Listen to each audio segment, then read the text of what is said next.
In today's video, I'm going to teach you how to change the currency in the Microsoft Store. The Microsoft Store shows prices based on the region set in your Windows settings, not a separate toggle inside the store. So to see prices in a different currency, we'll update your Windows region, then refresh the store. This is quick, safe, and you can switch back at any time. Start by opening the Windows Settings app. The fastest way is to press the Windows key and the letter I on your keyboard at the same time. That opens settings from anywhere, so you don't have to hunt through menus. Now, the next options look slightly different depending on your version of Windows. If you're on Windows 11, look at the left sidebar and click Time and Language. On the right, choose Language and Region. This page controls both your display language and the region Windows uses for apps and services, including the Microsoft Store. If you're on Windows 10, click Time and Language from the main settings page, then choose Region from the menu on the left.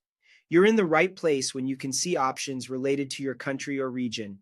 Next, find the drop-down labeled Country or Region. This is the key setting. It tells Windows which regional catalog the Microsoft Store should use, and with it, the currency you'll see for apps, games, and subscriptions. Keep in mind, this doesn't convert an existing gift card balance or change your billing address. It simply switches the storefront and displayed prices.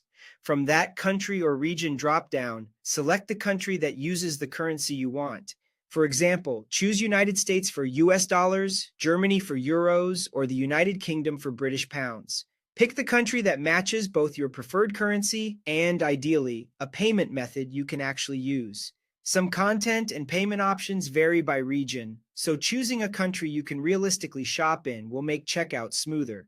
Once you've selected the country, close the Microsoft Store completely and reopen it.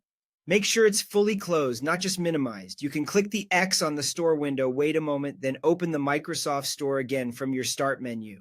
When it launches, the prices should now appear in the currency used by the country you selected. If the change doesn't show immediately, give it a few seconds after reopening for the storefront to refresh. That's all there is to it. You've changed your Microsoft Store currency by updating your Windows region, and you can return to your original setting anytime by repeating these steps. Thanks for watching, and happy browsing.